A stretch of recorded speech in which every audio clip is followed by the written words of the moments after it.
जय Hind. DRDO defence research and development organisation. अब भाई सभी जानते हैं कि डीआरडीओ की तरफ से एक बहुत अच्छा रिक्रूटमेंट निकल कर आया है डिप्लोमा और आईटीआई स्टूडेंट के लिए। ठीक है, तो इस पर पर्टिकुलर मैंने सिलेबस पर कोई वीडियो नहीं बनाया है क्योंकि काफ़ी वीडियोस अपलोड हो गए हैं भाई यूट्यूब चैनल पे, जिसमें स्टूडेंट जो है भाई, अगर मैं बात करूँ तो इसका सिलेबस और एग्ज़ाम पैटर्न तो नॉर्मली हर स्टूडेंट को पता चल गया है। इसमें कोई नई बात नहीं है कि भाई किसी भी स्टूडेंट को इसका सिलेबस ना पता हो।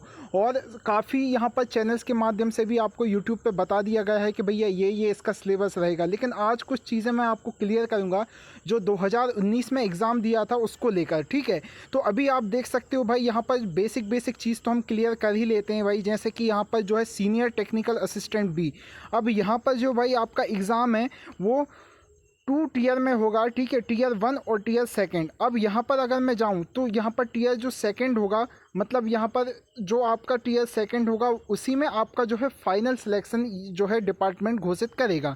अब जो टीयर 1 होगा सीबीटी फॉर स्क्रीनिंग, ये केवल स्क्रीनिंग के लिए होगा। और यहाँ पर जो है स्टूडेंटों को आप देख सकते हैं, ठीक है, यहाँ पर जो है स्टूडेंटों को स्क्रीनिंग किया जाएगा। ठीक है, नॉन टेक्निकल पार्ट होगा और यहाँ पर जो स्टूडेंट है उनको स्क्रीनिंग किया जाएगा। ठीक है, तो यहाँ पर भाई 120 टोटल नंबर ऑफ क्वेश्चन होंगे जो 120 मार्क्स के होंगे। ठीक है, अब यहाँ पर उसके लिए आपको टाइम ड्यूरेशन जो दिया जाएगा वो 90 मिनट 1.5 घंटे का आपको समय दिया जाएगा। अब उसमें भाई क्या क्या पूछेगा, तो आपसे क्वांटिटेटिव एप्टीट्यूड पूछेगा, maths, intelligence, general intelligence, reasoning पूछेगा, जनरल अवेयरनेस पूछेगा और इंग्लिश लैंग्वेज पूछेगा, बेसिक चीज़ें। ठीक है, ये आपका पहला पेपर होगा, है ना। अब यहाँ पर क्या होगा भाई, इन्होंने बताया है कि tier 1 examination merit in a ratio of 1:8। अब इस जो एग्ज़ाम है, ठीक है, जो टीयर 1 का आपका पार्ट है उसमें भी आपको शॉर्ट लिस्टेड किया जाएगा 1:8, मतलब एक पोस्ट पर 8 लड़कों को यहाँ पर शॉर्ट लिस्टेड किया जाएगा टीयर सेकंड राउंड के लिए, ये इन्होंने बताया है। ठीक है, अब इसमें आपकी मेरिट नहीं बनेगी तो एक पोस्ट पर 8 लड़कों को यहाँ पर जो है शॉर्ट लिस्टेड किया जाएगा। अब जब आप टीयर सेकंड का एग्ज़ाम दोगे तो वहाँ पर आपका जो है सब्जेक्ट से पूछा जाएगा, भाई आपने जिस ब्रांच से भी डिप्लोमा कंप्लीट किया है, मैकेनिकल हो, इलेक्ट्रॉनिक हो या कोई भी अदर ब्रांच हो, जिससे भी आपने कंप्यूटर साइंस हो, जिससे भी आपने जो है यहाँ पर डिप्लोमा किया है, उस फील्ड से आपका, उसी ब्रांच से आपका जो है टेक्निकल क्वेश्चन 100 मार्क्स के पूछेगा, जो 100 नंबर ऑफ क्वेश्चन होंगे, जिसके लिए आपको जो टाइम 1.5 घंटे 90 मिनट का आपको टाइम दिया जाएगा।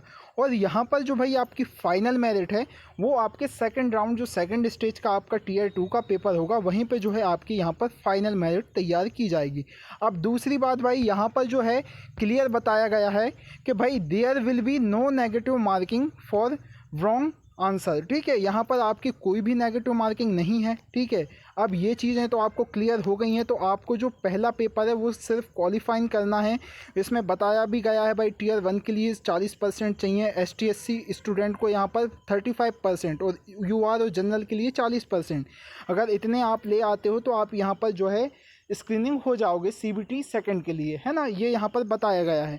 अब यहाँ पर रेशियो भी बताया गया है 1:8, मतलब एक पोस्ट पर 8 स्टूडेंटों को यहाँ पर शॉर्ट लिस्टेड किया जाएगा।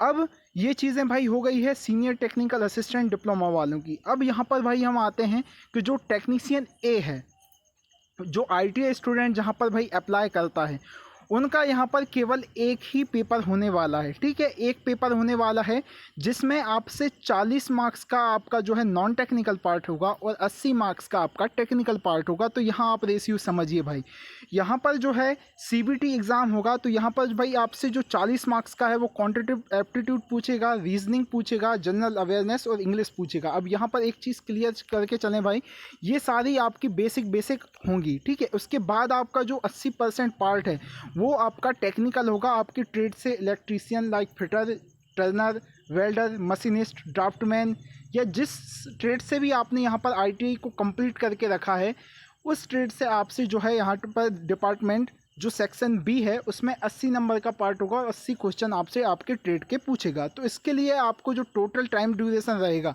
वो यहाँ पर 1.5 घंटे 90 मिनट का जो है आपको उसके लिए टाइम दिया जाएगा। एक ही पेपर होगा। अब भाई देखो, पेपर का जो लेवल है वो एवरेज होगा। ठीक है, ऐसा नहीं कि बहुत हाई पेपर पूछा जाएगा या बहुत हाई क्वेश्चन आएंगे, नहीं, एवरेज होगा आपका पेपर का लेवल।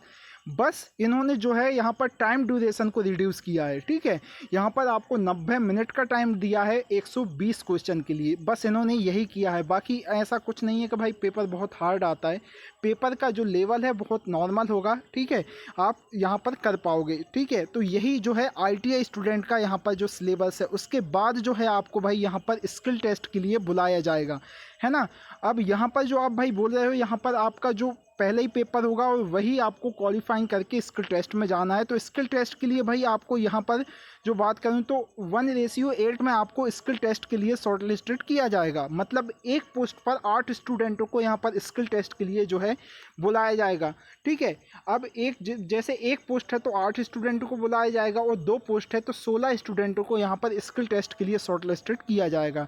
अब अपनी पोस्ट के अकॉर्डिंग भाई आप उसमें 8 का इंटू कर लीजिए तो कितने स्टूडेंटों को यहाँ पर शॉर्ट लिस्टेड किया जाएगा स्किल टेस्ट के लिए, ये यहाँ पर क्लियर किया गया है। नो नेगेटिव मार्किंग भाई, कोई भी यहाँ पर नेगेटिव मार्किंग नहीं रहेगी। DRDO का एडमिट कार्ड जो है वो कब तक पब्लिश किया जाएगा, तो भाई इसका आपको मैं क्लियर कर देता हूँ कि DRDO अभी मान के चलो कि सितंबर तो आपका पूरा जो है यहाँ पर फॉर्म फिल होने में जाना है, अप्लाई ऑनलाइन जो फॉर्म इसका होगा तो वो सितंबर पूरा इसमें कवर हो जाएगा कि भाई उसके बाद आपका जो है यहाँ पर बचा सितंबर के बाद अक्टूबर, नवंबर और दिसंबर।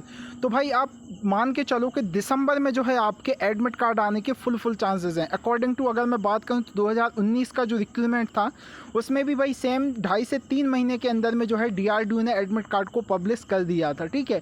तो ज़्यादा डिले नहीं होगा, दिसंबर में जो है आपके यहाँ पर एडमिट कार्ड को पब्लिश करने के फुल यहाँ पर चांसेस हैं, ठीक है। ये चीज़ मैं आपको क्लियर कर देता हूँ। तो एडमिट भाई ऐसा एग्ज़ाम डिले होने का कोई इशू नहीं है, एग्ज़ाम तो आपका कंडक्ट हो जाएगा और टाइम से ही होगा, आप उसकी टेंशन लेने की आपको ज़रूरत नहीं है, ठीक है फ्रेंड्स। और मैं क्लियर करता हूँ फ्रेंड्स, ये चीज़ ज़रूरी सुन लेना, आपको कहीं भी अगर प्रीवियस ईयर पेपर दिखता है DRDO टेक्नीशियन ए का या सीनियर टेक्निकल असिस्टेंट का, तो भाई एक मैं आपको चीज़ क्लियर कर देता हूँ, इसका प्रीवियस ईयर पेपर कहीं भी नहीं है, ठीक है। सारे अगर जो पेपर हैं वो सारे फेक हैं।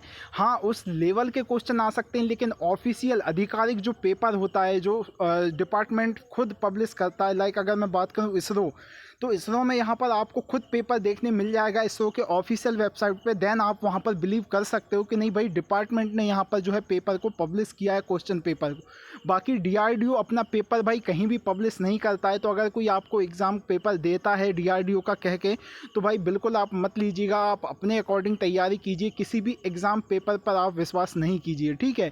क्योंकि DRDO का अपना जो पेपर है वो किसी को नहीं पब्लिश करता है, ये ऑनलाइन CBT एग्ज़ाम होता है, कंप्यूटर बेस्ड टेस्ट, और उसके बाद सबमिट कर लिया जाता है। ये एग्ज़ाम पेपर किसी के पास नहीं होता है, ठीक है। तो आपको खुद अपने अकॉर्डिंग जो है तैयारी करनी है, आप कितनी कैपेसिटी आप में, तो ये चीज़ आपको पता है भाई दूसरों से ज़्यादा, ठीक है। तो यही चीज़ मुझे आपको क्लियर करनी थी। बाकी बहुत अच्छा आपके लिए भाई अपॉर्चुनिटी रहने वाली है, ठीक है। बाकी मैं तो अपडेट देता ही रहता हूँ भाई, चाहे वो कोई भी डिपार्टमेंट हो, ठीक है, उसकी अपडेट आपको मेरे द्वारा मिलती जाएगी। अभी आप जानते हैं भाई इसरो URSC का पेपर है, तो उसको लेकर भी मैं काफ़ी जो है वीडियोस बना चुका हूँ, एडमिट कार्ड के इशू को लेकर या जो भी आप जो यहाँ पर प्रॉब्लम क्रिएट हुई है स्टूडेंटों को उसको लेकर। तो अभी DRDO का सिलेबस रह गया था भाई, वैसे तो स्टूडेंटों को पता चल गया होगा भाई सिलेबस क्या है क्या नहीं है, लेकिन जो भी स्टूडेंट रह गए थे या जिनको कहीं ना कहीं थोड़ा सा लगा था कि भाई कुछ चीज़ें रह गई हैं, तो वो इसमें आपको क्लियर हो पाएंगी, है ना भाई। यही इन्फॉर्मेशन देना था, अच्छे से तैयारी करें। मिलते हैं नेक्स्ट अपडेट के साथ, चैनल के साथ बने रहना। जय हिंद।